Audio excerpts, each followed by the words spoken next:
Have you ever looked back at your life and wondered, after all the years, all the hard work, all the endless striving, what have you really gained?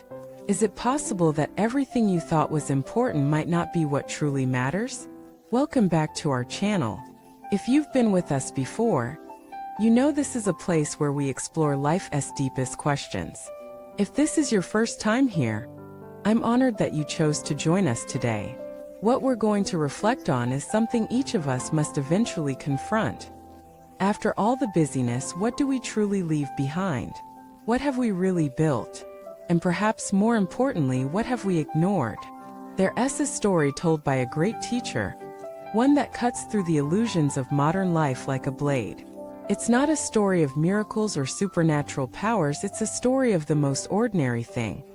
A life lived in constant motion, and the quiet emptiness that follows. Imagine a man who spends his entire life chasing stability. He works day and night, investing everything into building a home, a business, a future. He sacrifices time with his family, his health, his passions. But he tells himself, one day I'll rest. One day I'll enjoy what I've earned. And then that day never comes.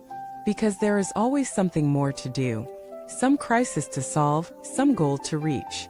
Then one day his body fails. He lies in a hospital bed, surrounded by beeping machines, distant from the very people he loved but never really knew.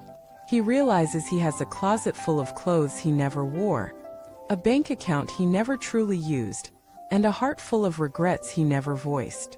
And then he asks, with tears in his eyes, what was it all for? This is not just one man's story. It is the story of our entire society. We've built a world that praises productivity, celebrates busyness, glorifies achievement. But we rarely stop to ask, what's the cost? What are we losing in this constant race? The truth is, we lose ourselves. We lose connection. We lose the simple joy of being. Somewhere along the line, we confused value with volume. We thought more things meant more meaning. But life doesn't work that way. A full calendar doesn't mean a full heart.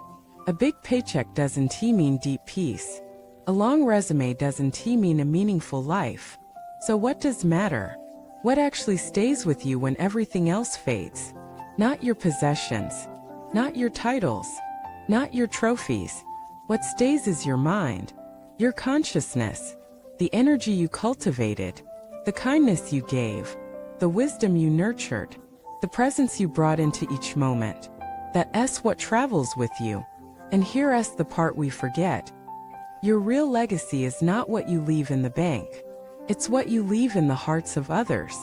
Do your children remember your love or just your rules? Do your friends remember your laughter or just your opinions?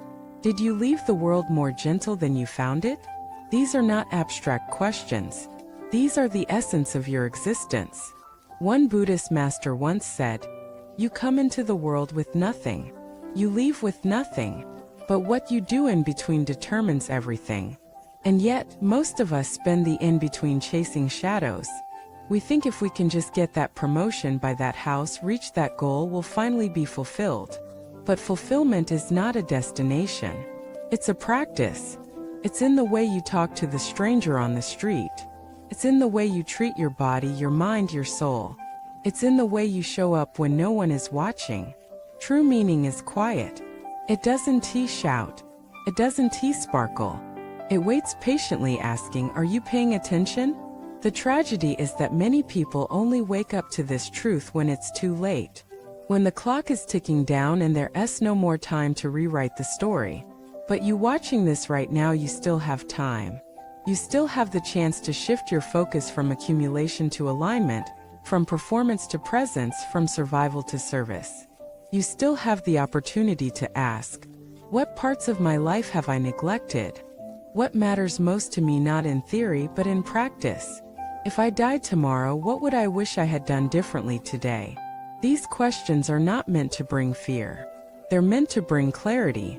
Because once you see through the illusion that your worth lies in what you produce, you can begin to live in a completely new way. You can begin to prioritize the unseen, the quiet, the sacred.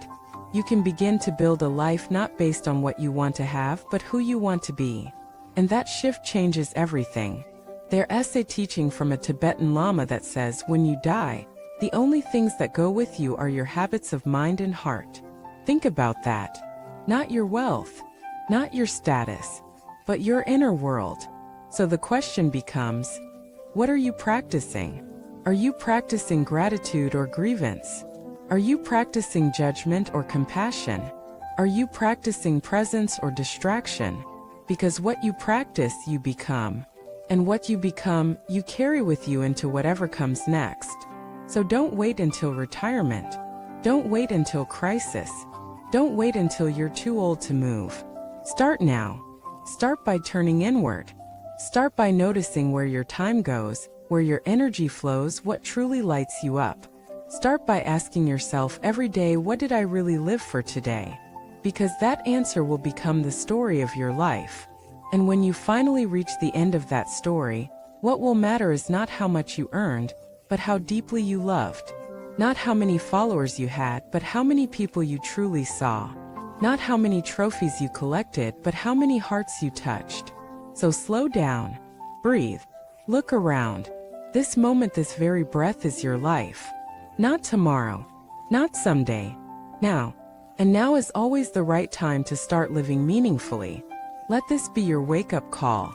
Let this be the day you remember that your soul didn't come here to achieve. Came here to evolve. Came here to experience. To connect. To love. To wake up. So live in such a way that when the time comes to leave, you do so with peace in your heart and light in your eyes. Knowing you gave your all not to a system but to your soul. Not to possessions but to presence. Not to illusion but to truth. That is a life well lived. And that is the only legacy that truly lasts. Thank you for watching this video. If this message stirred something in you, share your reflections in the comments. Don't forget to subscribe and like to support this journey of awareness. And above all, take what resonates and live it starting today.